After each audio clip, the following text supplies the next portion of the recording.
உங்கள் இதயத்தின் உள்ளுணர்வை பின்பற்றுங்கள். இதயம் இரத்தத்தை உடலெங்கும் செலுத்தும் உறுப்பு மட்டுமல்ல, அது உணர்வுகளின் மூலம் நம்மை வழிநடத்தவும் செய்கிறது. உணர்வுகள் மற்றும் எண்ணங்கள், மனம் மற்றும் இதயம். ஒரு பக்கம் மனதின் விழிப்புணர்வு, மறுபுறம் உணர்வுகளுடன் கூடிய விழிப்புணர்வு. தர்க்க ரீதியாக நாம் அனைவரும் திறனுடையவர்களே, இதய ரீதியாகவும் நாம் அனைவரும் திறனுடையவர்கள்தான். அதனால் அனைத்தும் சரியாக இயல்பாக நிகழும் வரை இதயம் உங்களுக்கு எந்த சமிக்ஞையும் கொடுப்பதில்லை. ஆனால் ஏதேனும் தவறாக நடந்தால் அக்கணமே இதயம் உரக்க குரல் கொடுக்கத் தொடங்கிவிடும். இது அத்தனை எளிமையான விஷயம். உங்கள் அப்பாவின் பணப்பையிலிருந்து $5 எடுத்ததை நினைத்து பாருங்கள். உங்களுக்கு $5 தேவைப்பட்டது. ஆனால் உங்கள் அப்பா அதை கொடுக்க மறுக்கிறார். பின்பு அவரது பணப்பையிலிருந்து நீங்களே எடுக்கவும் துணிகிறீர்கள். உங்கள் இதயம் அப்போது கனமாகிறது. நீங்கள் ஏதேனும் தவறாகவோ அர்த்தமின்றியோ செய்யும் போதெல்லாம் உங்கள் இதயம் கனமாகிவிடும். அது வேகமாக துடிக்கும். மனதளவிலும் பெரிய பாதிப்பு இருக்கும். உங்களுள் ஒருவித பயமும் ஏற்படுகிறது.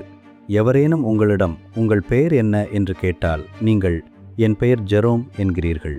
ஆனால் உங்கள் பெயரோ அலெக்ஸ். இப்போது உங்கள் இதயம் ஜெரோம் என்று ஏன் சொல்கிறாய், நீ அலெக்ஸ் என்று சொல்லும். ஆகவே சரியானதை செய்யும்போது இதயம் சமிக்ஞை கொடுப்பதில்லை. உங்கள் இதயம் பொய் சொல்ல வேண்டாம் என்று உங்களிடம் சொல்லும். உங்களுக்குள் ஒரு சிறிய குரல் இதை செய்யாதே என்று உணர வைக்கும். எனவே பயம் இருந்தால் அதை செய்யாதீர்கள். பயம் என்பது தவறான பாதையில் நீங்கள் செல்கிறீர்கள் என்பதற்கான மற்றொரு அறிகுறியாகும். மேலும் நீங்கள் தொடர்ந்து அதே திசையில் பயத்துடன் செல்வதெனில் ஏதேனும் முட்டாள்தனமாக செய்வீர்கள். அதுவே மேலும் பயத்தை உருவாக்கும். எனவே ஒருவர் தன் இதயத்தின் நிலைப்பாட்டை கவனித்து பகுத்தறிய வேண்டும். அது வேகமாக துடிக்கிறதா, கனமாக இருக்கிறதா, இதை பற்றி மீண்டும் சிந்தித்து பார் என்று நினைவுபடுத்துகிறதா? இதைத்தான் நான் உணர்வுறு நிலையின் கிரகணம் என்று அழைக்கிறேன். உங்கள் மனதின் தர்க்கத்தை இதயத்தின் உணர்வுகளால் மறைவுறச் செய்தல். இரண்டும் ஒன்றுடன் ஒன்று இயைந்து ஒன்றாவதுதான் சிறந்த நிலை என்று நினைக்கிறேன். நாம் நினைப்பது, உணர்வது இரண்டும் ஒன்றாகவே உள்ளது. இதயத்தின் குரலுக்கு நாம் அதிகம் செவிசாய்க்க துவங்கும் போது அதன் குரல் இன்னும் தெளிவாக கேட்கிறது. பின்னர் இதயம் நமக்கு சரி அல்லது தவறு என்ற சமிக்ஞைகளை தருவதில்லை. ஏனெனில் நீங்கள் அதன் வழியேதான் செல்கிறீர்கள். இதயத்தின் குரலா, மனதின் குரலா என்று அதை பற்றி கவலைப்பட தேவையில்லாத அளவிற்கு நீங்கள் ஞானத்தின் உருவாக ஆகிவிட்டீர்கள். என்னை பொறுத்தவரை இதுதான் பரிணாமம், உணர்வுறு நிலையின் பரிணாம வளர்ச்சி.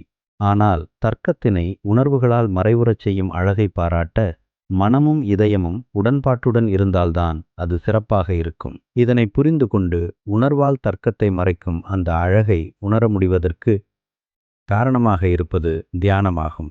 தியானம் நம்மையும் நம் உள்ளுணர்வையும் மிகவும் கூருணர்வடையச் செய்கிறது. நம் எண்ணங்களை மேம்படுத்துகிறது. நம் அறிவாற்றலை மேம்படுத்துகிறது.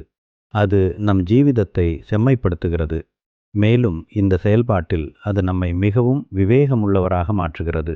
உயர் நிலையை அடைய நாம் அதனை பயன்படுத்துகிறோம். முன்கணிப்பு எதுவுமின்றி இதயத்தினுள் ஆழ்ந்து மூழ்கச் செய்யும் சரியான தியான முறையை கற்றுக்கொண்டால் இது இயல்பாகவே நிகழும்.